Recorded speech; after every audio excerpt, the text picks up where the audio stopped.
Olá, seja bem-vinda, bem-vindo. Bom ter você aqui no podcast. Eu sou o Vili Fomin e por aqui eu falo sobre saúde mental, gestão emocional, entre outros assuntos. E hoje converso com você sobre esse momento que atravessamos como humanidade e os desdobramentos disso no nosso mundo interno, na nossa gestão emocional. Como que a gente pode ter uma boa gestão diante de todos esses desafios. A pandemia é algo que nós ainda estamos atravessando, devido inclusive ao sucesso da vacinação em massa. Os danos estão sendo reduzidos, mas ainda temos muito cuidado pela frente com a questão da saúde física e muito cuidado ainda com a nossa saúde emocional. Porque a pandemia, dentre muitas coisas difíceis que ela nos trouxe, ela também nos evidenciou uma que é bastante clara e que às vezes passa desapercebido para nós. É que a nossa vida pode mudar de repente. Nós fazemos planos, temos que continuar fazendo, nós fazemos sonhos e temos que sonhar, porque os nossos sonhos são as nossas armas, os nossos sonhos são as nossas motivações para enfrentarmos a vida, mas tudo isso pode mudar e a gente tem que ter maleabilidade existencial para conseguir lidar com essas mudanças, porque a nossa vida pode mudar em qualquer instante. Aliás, há um velho ditado que diz que nada é permanente, exceto a mudança. O mundo, a vida, está sempre em constante transformação. Eu cito muito uma frase de Heráclito que diz assim: ninguém se banha duas vezes no mesmo rio, porque quando você voltar ao rio, as águas são outras e você é outra pessoa. O rio flui, as águas mudam e nós também mudamos, mesmo que a gente não perceba, nós mudamos. Por isso que, aliás, esse já é um ponto. É muito importante a gente pensar nas nossas mudanças, porque há mudanças que renovam, mas há mudanças que deformam. E a gente precisa ficar muito atento a isso. Mas o meu foco com você hoje, o foco da conversa hoje, quero passar para você nada final, gosto sempre de pontuar isso aqui, nada final, nenhuma resposta definitiva, nem absoluta, mas rabiscar a superfície, talvez instigar o teu pensamento para você conseguir gerar outras ideias e assim conseguir melhorar a sua qualidade de vida. Então nós precisamos de ideias, nós precisamos de conceitos para conseguir lidar com esse momento, com a pandemia, mesmo, repito, depois que passar a pandemia, que eu espero muito que uma hora ela acabe definitivamente, a gente ainda vai ter que lidar com um residual emocional, com algumas questões que vão nos acompanhar por muito tempo. Para passar por momentos difíceis, a gente precisa aceitar que tudo bem não estar tudo bem. Sei que essa frase foi repetida à torta e à direita durante esse período, mas a gente precisa lembrar disso. A gente precisa entender que se a vida pode mudar de uma hora para outra, eu preciso aprender a renegociar comigo mesmo os planos que eu tinha. Eu não posso querer manter os planos que eu tinha há 3 anos agora. Por quê? Porque a vida mudou, as possibilidades mudaram, as questões e os desafios diante de nós mudaram. Inclusive, negociar com a gente mesmo essa obrigação de ser feliz o tempo todo. Porque eu acredito que essa é quase que uma tirania da felicidade plena. A gente tem que ser feliz durante todo o processo da vida. E uma pessoa que se obriga a ser feliz durante todo o processo da vida, ela cai num processo muito perigoso. Qual? A negação da realidade. Porque não tem como você ser feliz o tempo todo se você está conectado com a realidade. Para ser feliz o tempo todo, você tem que desconectar da realidade. Ou seja, a felicidade plena não existe, porque a desconexão da realidade é a loucura. E nós precisamos sim estar conectados com a nossa realidade. E por fazermos isso, obviamente, a gente não vai ficar bem, porque quando estamos atentos a tudo que está acontecendo ao nosso redor, a gente acaba sim tendo momentos de angústia, momentos de aflição, momentos contrários àquilo que nós chamamos de felicidade.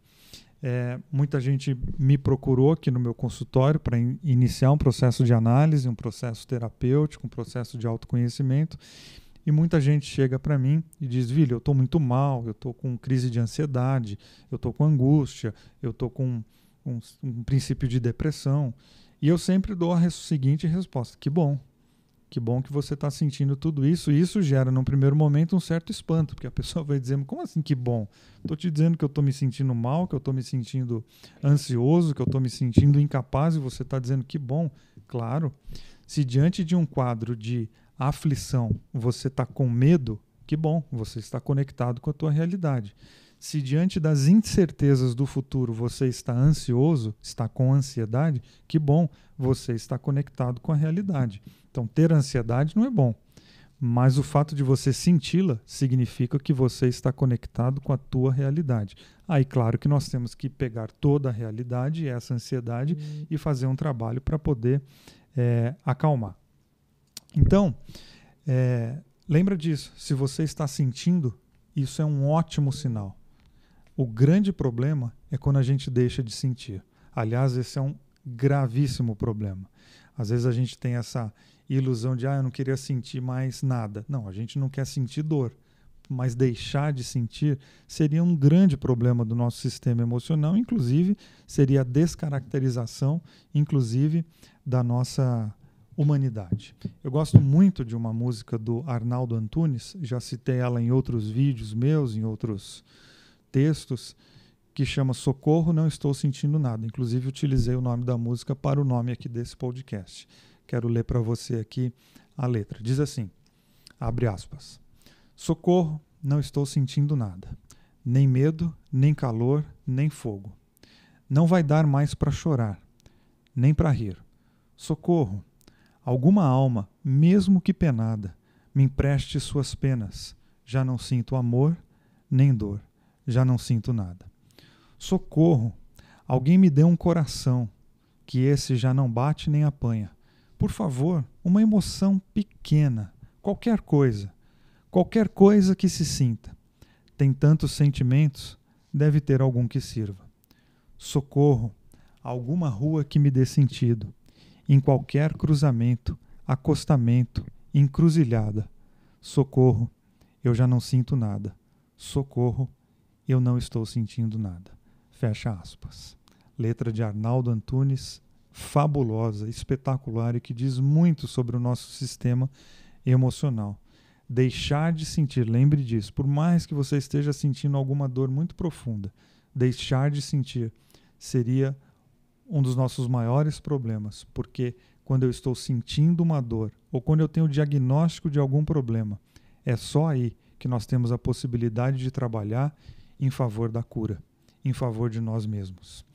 Ou seja, a nossa vida vai mudando, novas realidades vão se impondo e essas novas realidades vão requerendo de nós novas estruturas internas, novos comportamentos, novas metas pessoais. Não tenha vergonha de colocar novas metas, de cancelar antigos sonhos. A vida mudou, o mundo mudou e a gente precisa aprender a se reinventar.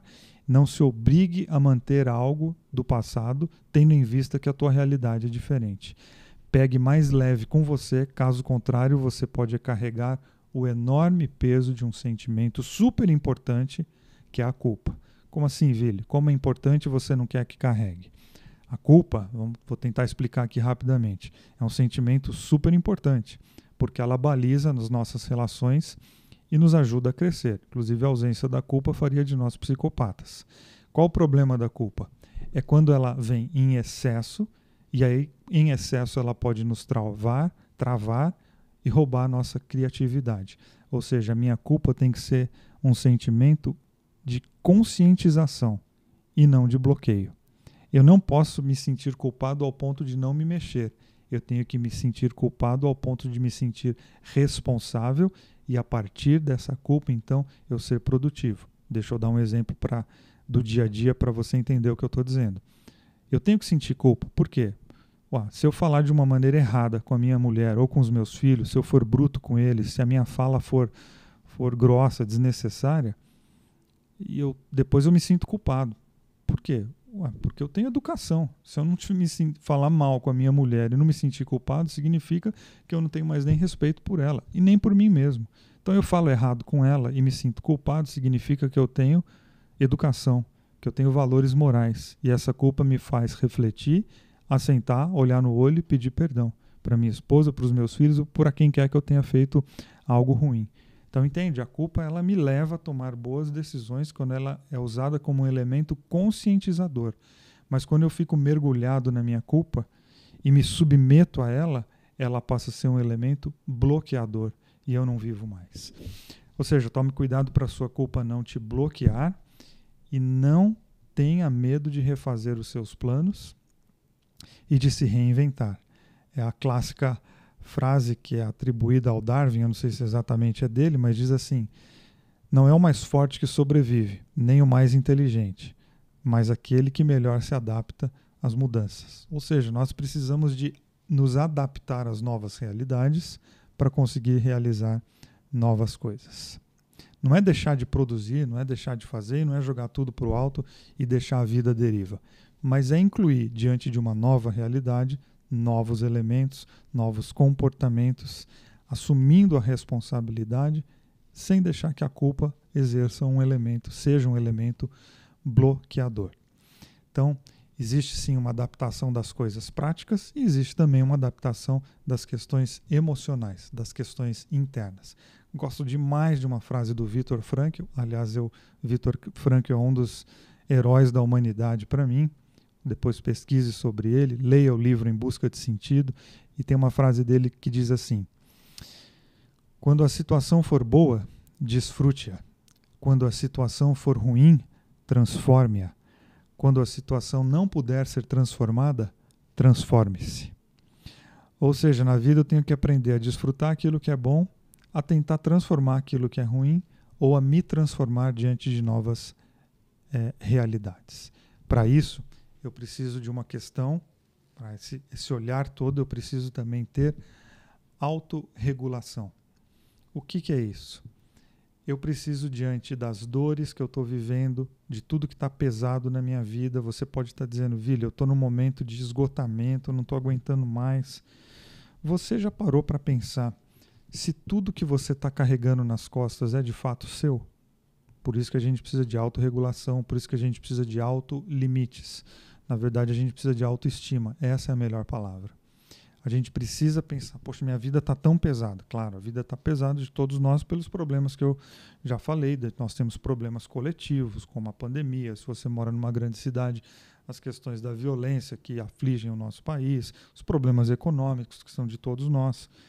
Mas, às vezes, a gente acaba carregando também problemas que não são nossos e a gente precisa aprender a colocar isso nas mãos de quem de fato é o responsável proprietário daquele problema. Para isso, nós precisamos ter uma consciência situacional. O que é isso? Isso eu aprendi com uma pessoa que atendi há muito tempo, que é piloto de helicóptero, e ele falou que na pilotagem ele precisa ter consciência situacional. Quer dizer, pode colocar até o equipamento todo no piloto automático, mas ele precisa estar sempre com a consciência da situação, de tudo que está acontecendo ali. Ou seja, essa consciência situacional ela é fundamental, porque qual é a nova realidade que eu estou enfrentando? É essa. Dentro dessa nova realidade, o que mais tira meu sono? Isso é de fato meu? Isso é de fato está sob a minha responsabilidade? Aliás, tem como eu mudar isso? Então, quer dizer, são tantas variáveis que às vezes a gente precisa parar para organizar um pouco a nossa vida, porque senão a gente sai carregando coisas que não são nossas e aquilo que já é pesado se torna mais pesado ainda, porque eu estou carregando coisas que não são minhas ou gastando energia com coisas que não estão dentro do meu horizonte de mudança. Sabe quando você fala: não, eu queria muito mudar a vida daquela pessoa. Mas espera aí, isso de fato é responsabilidade tua? Você tem como mudar a vida dos outros? Eu acredito que não, porque as pessoas só mudam mediante uma vontade pessoal. Eu preciso aprender a olhar a minha situação, ver quais são as minhas responsabilidades e as minhas possibilidades. Eu digo muito aqui para as pessoas que eu atendo o seguinte: tome cuidado, porque às vezes a gente gasta energia tal qual ligar um carro na garagem e ficar acelerando. A gente acelera o carro o dia inteiro. No final do dia você está contaminado pela poluição que saiu do escapamento do carro, exausto e sem combustível. E mais, sem sair do lugar, sem produzir nada. Eu preciso colocar minha energia de fato nas coisas que são minhas e nas coisas que de fato precisam mudar. Eu preciso identificar qual é a minha responsabilidade. Eu preciso identificar, fazer um mergulho interno para eu entender o que está me afligindo, para eu entender o que está me ferindo, para então eu conseguir mudar. A frase do Jung que diz assim: até você tornar consciente o inconsciente irá dirigir sua vida e você irá chamá-lo de destino. Entende por que é importante a gente mergulhar dentro da gente mesmo? Por que é importante ter essa consciência do que eu estou vivendo, de quem sou eu, quais são as minhas responsabilidades? Senão a gente vai vivendo, não sabe nem por que está fazendo, e um dia a gente diz, esse é o meu destino, né? Não, a vida não tem um destino pré-determinado. O que a vida nos oferece é desafios, e diante dos desafios nós precisamos tomar decisões. Ou seja, eu não tenho que ficar vivendo só em possibilidades que eu nem sei se vão acontecer amanhã. Eu preciso admitir as minhas questões hoje. Eu preciso expressar os meus desejos de mudança e de viver uma vida diferente agora. Eu preciso construir essa consciência situacional, esse hábito de olhar para o meu entorno, mas principalmente para dentro de mim, porque sem consciência não tem como jogar luz. É uma frase do Eduardo Galeano que diz assim: a primeira condição para mudar a realidade consiste em conhecê-la. Às vezes a gente quer mudar um monte de coisa ao nosso redor, mas a gente só expressa o desejo de mudança. Ok, expressar o desejo de mudança é fundamental. Outra frase importante que é do Sêneca, que ele diz assim: é parte da cura o desejo de ser curado. É fundamental você expressar aquilo que você quer, mas aí você vai ter que conhecer a tua realidade e a partir disso então começar um processo, uma série de atividades para que de fato você consiga gerar mudanças. Aí você pode dizer, mas eu tô com a minha vida tão bagunçada e eu precisaria fazer uma mudança radical. Não acredite em mudanças radicais, em mudanças absurdas que você acha que você vai fazer da noite para o dia. Ninguém muda da noite para o dia. O que nós precisamos na vida é aprender a acreditar na força, no poder das pequenas mudanças, porque muitas pequenas mudanças somadas geram grandes transformações. Mas é que a gente vive num mundo megalomaníaco e a gente sempre acha que a gente precisa grandes mudanças, grandes mudanças, grandes mudanças. Não, esquece isso. Foque nas pequenas mudanças. Você quer mudar a tua vida financeira? Você não vai mudar da noite para o dia, mas você vai fazendo pequenas transformações no seu quantidade de gastos, no quanto que você gasta por mês, e depois de um ano você vai ter uma vida financeira diferente. Você quer fazer uma mudança nos seus comportamentos, nos seus relacionamentos, vá pensando nas coisas do dia a dia, aquelas que você faz todo dia, vai exercendo pequenas mudanças, porque uma hora essas pequenas mudanças somadas vão gerar grandes transformações. Disciplina. Nós precisamos de disciplina, porque o nosso mundo interno se comporta como o nosso mundo físico, como um padrão de repetição e disciplina diária. Você quer mudar teu corpo, você vai para a academia, em um dia resolve? Não. Você fica um ano indo, levantando peso, fazendo 3 séries de 20 e repetidas inúmeras vezes, inúmeros dias, depois de um tempo você está com um corpo diferente. Na alimentação é assim, nos exercícios físicos é assim, e no mundo emocional também é assim. Mas deixa eu te dar uma dica aqui, porque eu sei que todo mundo fica com vontade de ter uma dica de algo que a gente pode fazer agora. Não deixe de desligar um pouco. Aliás, falando em desligar, desliga um pouco o teu celular, sai um pouco das redes sociais e gaste um tempo pensando em você. Se permita fazer outras coisas e se desobrigue de produzir sempre, porque nada frutifica sempre. Aliás, isso é uma lição da agricultura para nós. Há períodos de entre-safra, onde a gente cuida da terra para que ela possa voltar a produzir. Parar não é perda de tempo, mas é a possibilidade de você produzir novos frutos. O momento é tenso, são muitas obrigações, tem um monte de coisa para organizar, mas a gente não vai conseguir iniciar um processo de transformação se a gente não parar um pouco. Frase do professor Cortella que diz assim: a tristeza do rio é não poder parar. Se você pode, aproveite. Nós precisamos, nessa loucura da vida, nesses muitos exercícios, parar um pouco para entender e para ter uma noção, como já falei, da nossa consciência situacional. Temos muitos desafios pela frente, sim, mas nós precisamos parar para entender qual é a real, o que é que nós estamos vivendo agora, o que nós estamos fazendo e o que nós queremos. E pense bem quais pesos que você está carregando desnecessariamente. Pense bem se você não está se obrigando a levar coisas que não são tuas. Então, assim, como falei no começo aqui, minha conversa com você não é te dar receita de bolo, até porque eu não tenho, não é te dar 3 passos para cá e 3 passos para lá, porque eu não acredito muito nessas coisas, mas é lembrar você da necessidade de, no meio desse mundo desafio que nós temos, claro, a gente vai ter que lidar com a nossa culpa, a gente tem que ser proativo, a gente tem que lidar com o nosso meio, a gente tem que colocar limites em nós mesmos, mas para tudo isso a gente precisa encontrar um tempo na nossa agenda para parar, para se olhar, se preciso for entrar num processo terapêutico. O que é um processo terapêutico? É você pedir a ajuda de uma pessoa que vai segurar o espelho para você enxergar coisas que sozinho você não consegue enxergar. Eu defino muito assim o meu trabalho como psicanalista. O que eu faço? Eu seguro espelhos para que as pessoas se vejam num ângulo que sozinho elas não estão conseguindo se olhar. Tal qual o dentista, que às vezes coloca aquele espelhinho lá dentro da nossa boca e vê coisas que nós, diante do nosso espelho, não conseguimos ver. E às vezes é só o dentista que consegue ver com aquele espelhinho qual é o problema do nosso dente. O processo terapêutico também é assim. A gente coloca o espelho em outro ângulo para a gente entender, se conhecer de uma maneira que nós não poderíamos fazer sozinho. Se você pode parar, então aproveite. A tristeza do rio é que ele não pode parar. Se você pode, então aproveite. Não deseje não sentir. Pelo contrário, mergulhe nos teus sentimentos, mergulhe naquilo que está latente, naquilo que está pulsando dentro de você, porque isso pode te levar a um processo de cura. É o Nietzsche que diz, siga a tua angústia, porque ela é o caminho rumo a ti mesmo.